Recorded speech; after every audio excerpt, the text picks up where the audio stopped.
Você já reparou que quando o mundo inteiro dorme, a realidade parece diferente? A escuridão distorce sons, o silêncio amplifica detalhes e pequenas coisas se transformam em ameaças. Hoje você vai ouvir 3 histórias reais de pessoas que trabalharam no turno da noite e jamais foram as mesmas depois disso. Histórias que provam uma coisa simples: o perigo não descansa e o inexplicável prefere agir quando ninguém está olhando. Respire fundo e apague a luz. Eduarda trabalhava como repositora em um pequeno supermercado 24 horas. O turno da noite era, para ela, uma espécie de refúgio. Quase não havia clientes, o silêncio era absoluto e tudo seguia um ritmo lento. Mas naquela semana, algo começou a incomodá-la. Sempre que estava sozinha no estoque, ela tinha a sensação de estar sendo observada. No começo, achou que era apenas cansaço. Até que numa madrugada chuvosa, enquanto organizava pacotes de arroz no corredor 6, ouviu passos atrás de si. Passos lentos, arrastados. Ela virou imediatamente, mas o corredor estava vazio. Eduarda respirou fundo, riu de nervoso e voltou ao trabalho.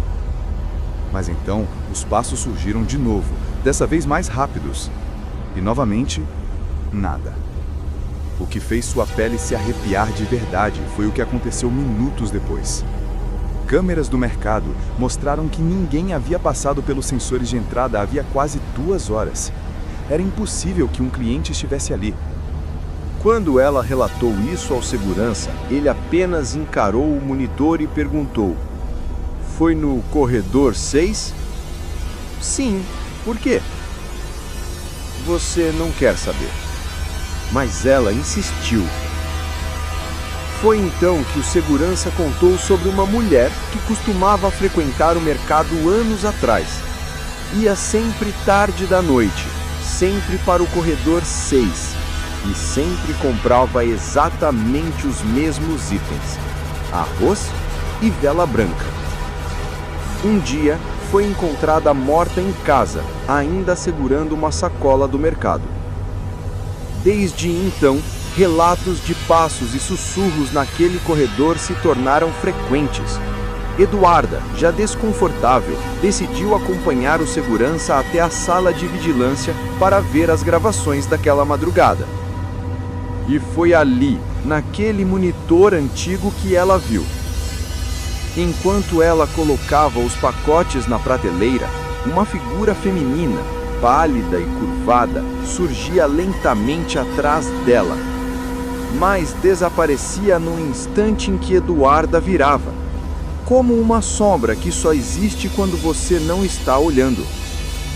A mulher do corredor 6 nunca mais deu paz a Eduarda, e semanas depois, incapaz de continuar, ela pediu demissão.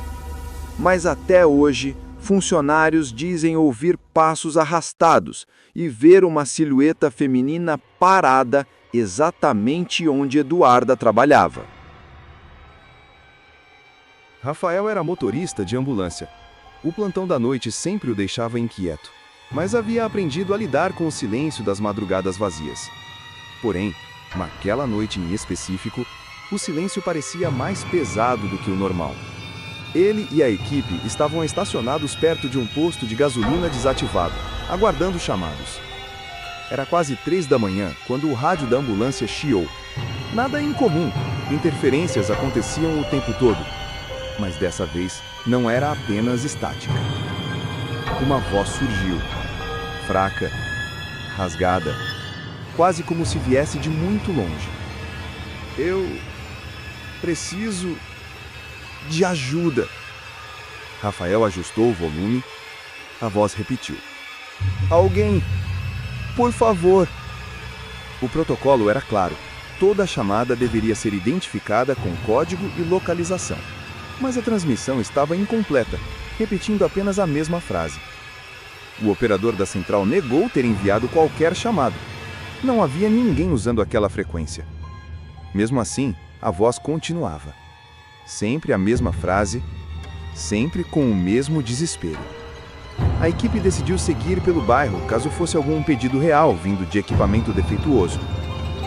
E foi quando passaram pela frente do antigo prédio do Hospital Municipal, abandonado há décadas, que o rádio chiou novamente. Dessa vez mais forte, mais desesperado. Não me deixem aqui. Tá escuro. Dói. A equipe inteira ficou em silêncio. Todos sentiram a mesma coisa. A voz parecia vir de dentro do hospital. Mas o prédio estava fechado, condenado, sem energia. Ninguém deveria estar ali. Ainda assim, movidos por instinto profissional, eles desceram da ambulância. Lanternas em mãos, passos ecoando, ar pesado. O portão estava trancado. Mas quando Rafael tocou nele, o rádio, ainda dentro da ambulância, berrou a mesma frase, como se a pessoa estivesse exatamente ao lado deles. Foi aí que a paramédica, já tremendo, sussurrou. Essa voz, eu já ouvi. Ela explicou que anos antes, um paciente havia morrido durante uma transferência. Um jovem que, segundos antes de perder a consciência, repetia: "Não me deixem aqui, tá escuro." O mesmo hospital, a mesma frase, a mesma frequência. O rádio continuou transmitindo até que eles se afastaram do prédio. Assim que dobraram a esquina, silêncio total. O operador da central confirmou novamente. Nenhuma transmissão havia sido enviada. E a gravação? Simplesmente não existia. Rafael trabalha até hoje, mas evita aquele bairro. Porque naquela noite, ele teve certeza de uma coisa. Alguns pedidos de socorro nunca chegam a tempo. Carlos era vigilante noturno de um galpão industrial. O local era enorme, cheio de corredores metálicos, portas antigas e salas vazias que ecoavam até o menor dos passos. Seu trabalho era simples: ronda a cada hora, relatório, café e silêncio. Muito silêncio. Até que em uma madrugada particularmente fria, ele percebeu algo estranho no fim do corredor B. Uma porta. Uma porta de madeira velha, trincada, que simplesmente não existia no dia anterior. Ele conhecia o prédio de ponta a ponta. Não havia reformas, não havia obras, não havia explicação. Intrigado e, seguindo o protocolo, tentou abrir. A porta estava trancada, mas de dentro veio um som abafado. Batidas. 3 batidas lentas. Como se alguém estivesse preso ali dentro. Carlos gelou, mas chamou por rádio seu supervisor, que estava a quilômetros dali. Explicou a situação. O supervisor riu, achando que era brincadeira. Carlos, não existe nenhuma porta no corredor B. Eu estou olhando para ela agora. Então me manda a foto. Carlos levantou o celular e, quando apontou a câmera, a porta não aparecia. A imagem mostrava apenas a parede lisa, exatamente como deveria ser. Mas aos olhos dele, a porta estava ali, a madeira velha, a maçaneta enferrujada, e agora, além das batidas, uma voz fraca. Abre! Ele largou o celular, recuando. A voz repetiu, dessa vez mais insistente. Abre a porta!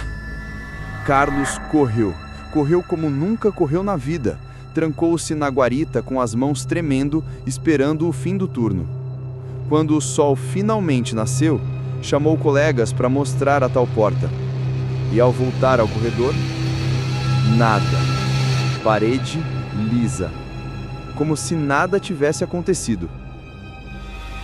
Dias depois, ao revisar arquivos antigos, descobriu que antes de ser um galpão, o prédio funcionava como uma fábrica, e um funcionário havia morrido ali dentro, preso em uma sala que foi demolida décadas atrás. Adivinha onde ficava essa sala? Exatamente, no corredor B. Carlos pediu para mudar de posto no mesmo dia, e nunca mais voltou ao prédio. Mas sabe o que é mais inquietante? Funcionários novos que nunca ouviram essa história relatam a mesma coisa. Achei que tinha visto uma porta no fim do corredor, mas, quando voltei, ela não estava mais lá. Essas foram 3 histórias reais vividas por pessoas que trabalham enquanto o resto do mundo dorme. 3 lembranças que jamais foram esquecidas. E que provam que o turno da noite guarda segredos que talvez seja melhor não descobrir.